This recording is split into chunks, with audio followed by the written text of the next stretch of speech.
You know the feeling well. A text comes through at 11:47 at night, custom built to get under your skin. And you've been dealing with this for weeks. And then finally, you snap. You fire back something scathing, or you shoot over an email you'd give anything to unsend. And here's the sick part in family court.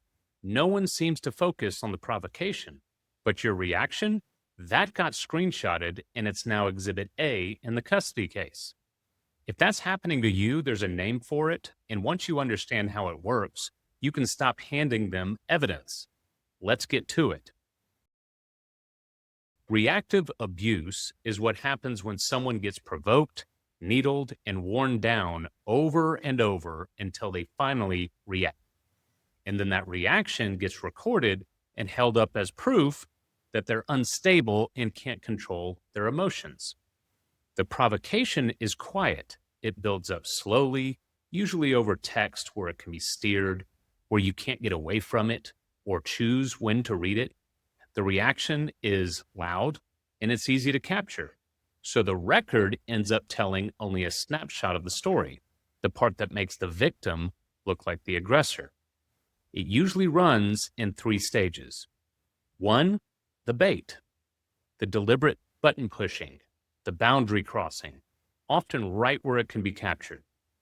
2, the capture. They record it, screenshot it, or report it while playing the calm, wronged one. 3, the reversal. Blame flips completely, and suddenly you're the villain. Here's why this gets genuinely dangerous in family court specifically. Custody decisions often run on 2 things: documentation and how you come across. A judge only has a few hours to stack the paper to decide who looks like a stable parent and who looks volatile. And the parent who seems calm has a big advantage over the parent who seems angry or out of control. Now, do you see the incentive that this can create? If you can provoke the other parent into blowing up and capture it, you've manufactured evidence.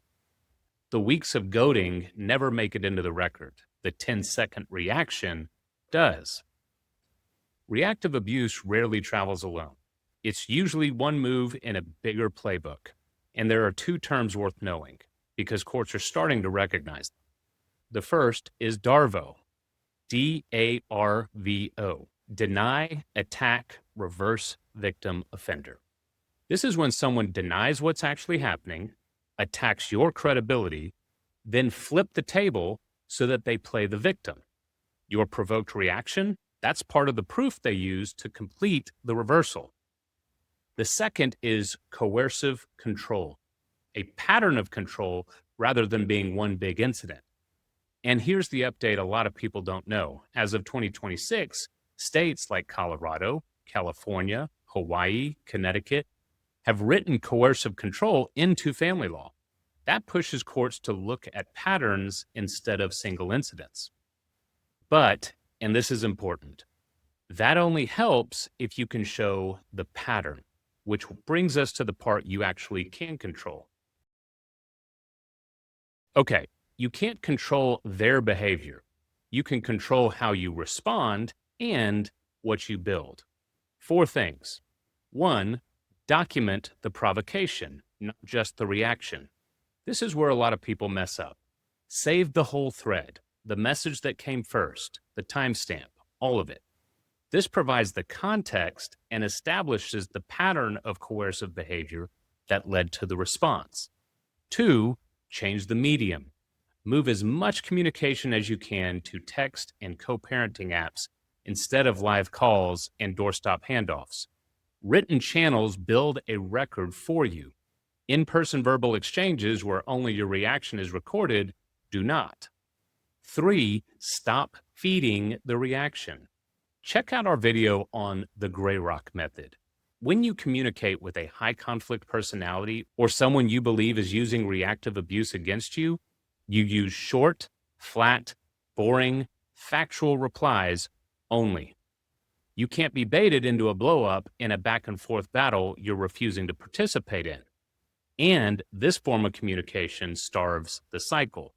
If you stop providing the fuel that drives the cycle starves and eventually stops. 4, and this is a big one, turn your records into an organized timeline that you can actually use if needed.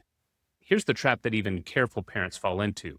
They save everything and end up with hundreds of screenshots and zero story. And few lawyers and zero judges are going to assemble that pile into an effective narrative.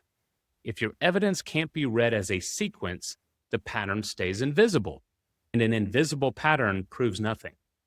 The fix is a timeline, your evidence in order with dates, so provocation and reaction sit right next to each other, and anyone can follow the story in 2 minutes or less.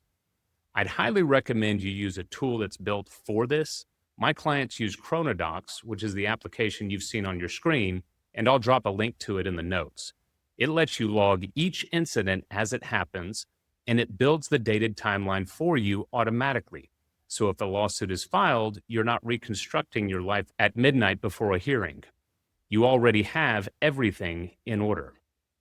Okay, that's it. That's what reactive abuse is, and that's the plan to combat it.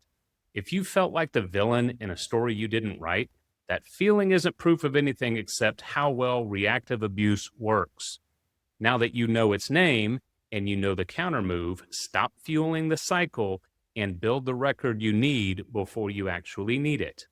I have a full companion video on exactly how to document everything for court, and I'll link to that in the notes as well. And again, the timeline tool I mentioned is also linked in the notes. Make sure to subscribe if you want the rest of this series of videos.